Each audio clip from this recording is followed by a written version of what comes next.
Welcome back to the Hood Rat Trap. In this particular episode, we're about to talk about specialist economies versus diversified economies. So, on a global scale, specialist economies would be something like the prime example, Abu Dhabi, those in Abu Dhabi, where they sell a lot of oil. The Emirates, they are not they are specialists, meant to say. They are not very diversified. They have a main source of income that if it disappears today, you will see flames. And actually, it's the opposite because you use their source of income to create flames. So if it disappears, there will no longer be flames. So that's the an example of an economy that is not diversified.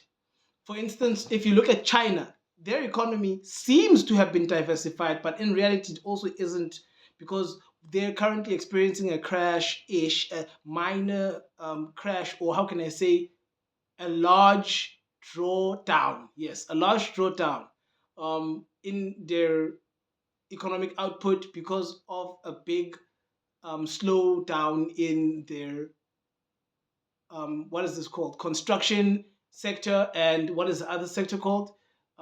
Property sector, real estate. Since their real estate is their biggest problem, so they do sell a lot of other products, and they do. But if their real estate messes up, they have a big issue, as it has happened now. And their banks, there were the banks that they had, although they have all the elements that would make a diversified economy, their banks acted in a way that is so reckless by over investing in the real estate sector in ways where there is extremely high margin, and the systems that they used backfired. So it's not that they're stupid, it's just that it was very difficult to make a fail safe against the laws that already existed. It's that they're communists, not that they're stupid, it's that they're not capitalists. So their retail is easy for them to backfire without them having a lot of 2008, yes. 2008, the global economy experienced the same thing that China is kind of experiencing now. So that's what happened. They couldn't really learn from that, now can they? Because they kept the communists. There is then a diversified economy. I would say a good example of a diversified economy right now would be the Norway. I say that because although they really do depend mainly on energy as an export, if their energy died away, they have put their money in such a way where the government will have at least 40% of their income coming in from investments that they've already made. And that means that they're really diversified because if I immediately take away all the entire energy sector, remember in Abu Dhabi we said oil, right? Here we have to be the entire thing because they've also got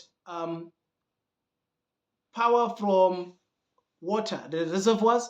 Yeah, so we can't just do oil, and we also can't just do solar. We have to take away the entire sector, which shows that they've got a firm grip in the sector and they're very diversified. Because even though the sector brings them a lot of money, it's not the only way that they make money.